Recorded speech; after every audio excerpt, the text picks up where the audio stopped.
Sa bisa ng warrant of arrest, timbog ang isang matandang lalaki ng Rosales PNP dahil sa kaso nitong rape by sexual assault sa Rosales, Pangasinan.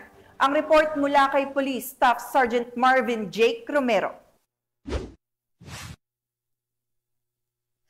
Isang lalaki ang inaresto ng mga otoridad sa Barangay Rabago, Rosales, Pangasinan matapos ipatupad ang isang warrant of arrest kaugnay sa kasong rape by sexual assault.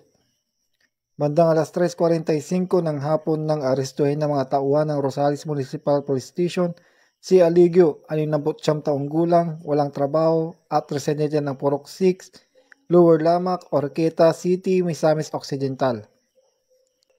Ayon sa report, inaresto ang suspect sa bisa ng isang warrant kaugnay sa kasong rape by sexual assault na may 120,000 pesos na inirekomendang piyansa.